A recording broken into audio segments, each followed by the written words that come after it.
Have you ever realized that you're always the one organizing catch-ups? You're the one messaging first, suggesting coffee, checking in. And the moment you stop, silence. Nothing happens. If that feels familiar, this video is for you. So welcome everyone. My name is Samantha Garcia and welcome to another episode at Buena Vista Therapy, where we take care of your mental health. We explore mental health and how to support mental health. Because one-sided friendships don't always look dramatic, they don't have to look dramatic, they're not always toxic or explosive, most of the time they're quiet, subtle, and they always wear down your self-worth without you even realizing it. So what does one-sided friendships actually look like?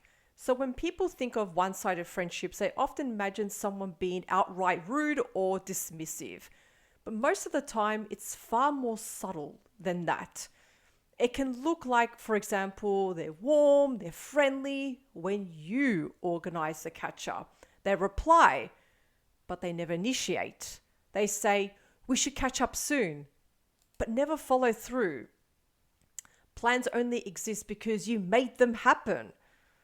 From the outside, everything looks fine, but internally, you're stuck in like a loop.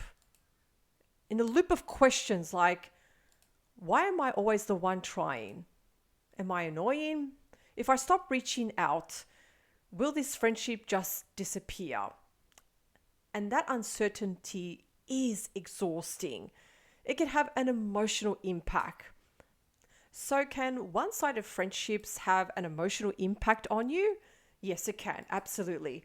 Not all at once, but over time, yes. It can leave you feeling unimportant or forgotten, overthinking every interaction, feeling embarrassed for caring so much, carrying quiet resentment mixed with guilt. And one of the hardest parts, you usually turn the blame inward. You may tell yourself, they're just busy.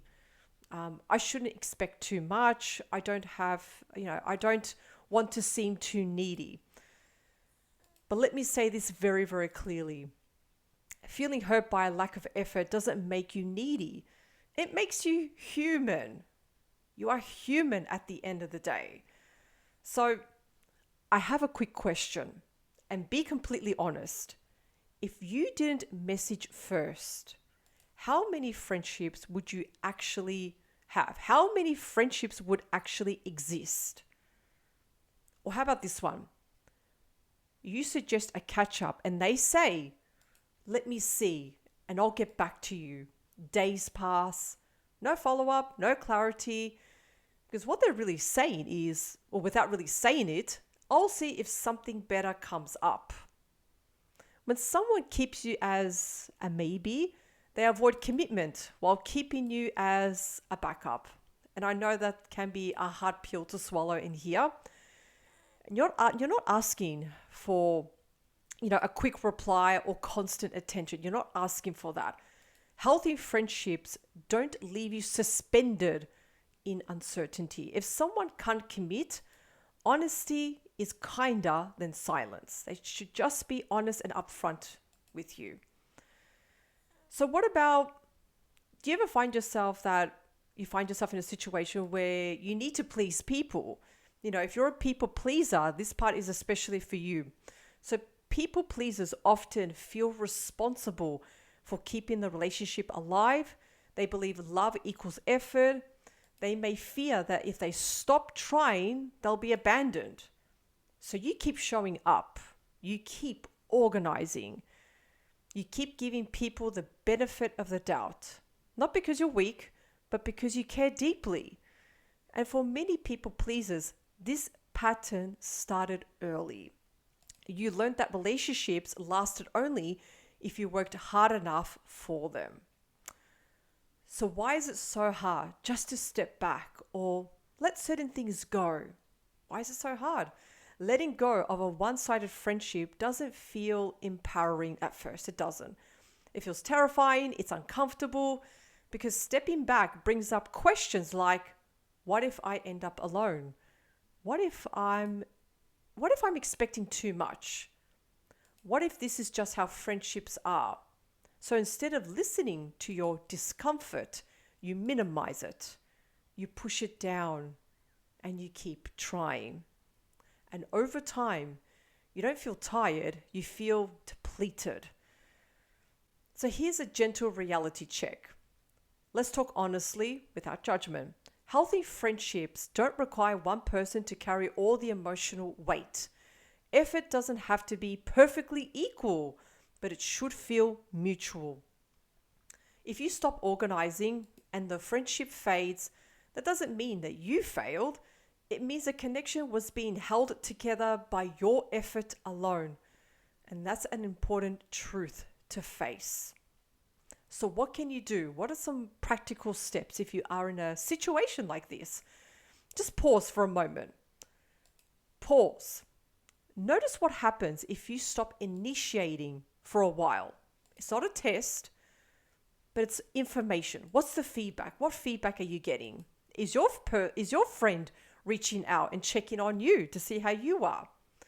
Check in with your body. Ask yourself, how do I feel after spending time with this person? Do you feel drained? Do you feel anxious? Do you feel invisible? What is your body telling you? Where are you feeling it? You can also have an honest conversation with this friend, as long as it feels safe.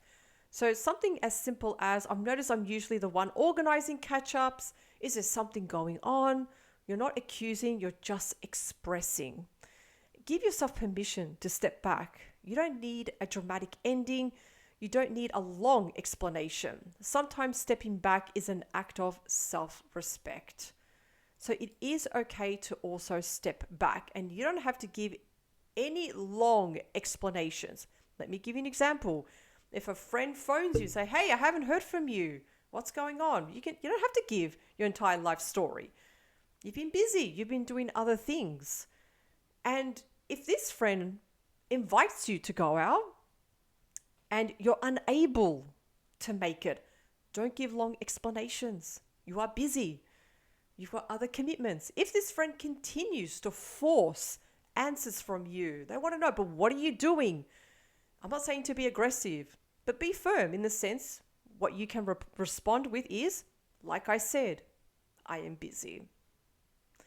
You will gain more self-respect because you're standing your ground and you're showing people that you have other commitments. So what if guilt, though, shows up? And if guilt comes up, because it often does, remind yourself of this. You're not asking for too much. You're not requesting the red carpet. You're asking for basic effort, for someone to meet you halfway, for someone who actually wants to see you. Wanting consistency, care, and reciprocity is not unreasonable. So I want to close this video with this. I want to leave you with this. You shouldn't have to chase connections to deserve it. You shouldn't have to work overtime to feel valued. And the right friendships don't leave you constantly wondering where you stand.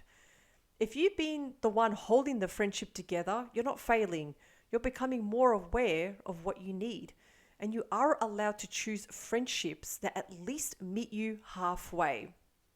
So thank you so much for joining me. I hope this video has brought insight and guidance. And remember, one-sided friendships doesn't mean that you failed. It just brings awareness.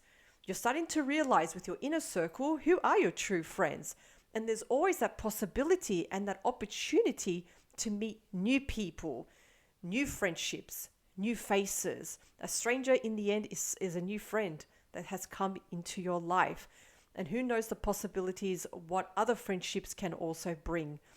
Thank you so much for joining me. I wish you the absolute best, and I'll see you next time. Bye for now.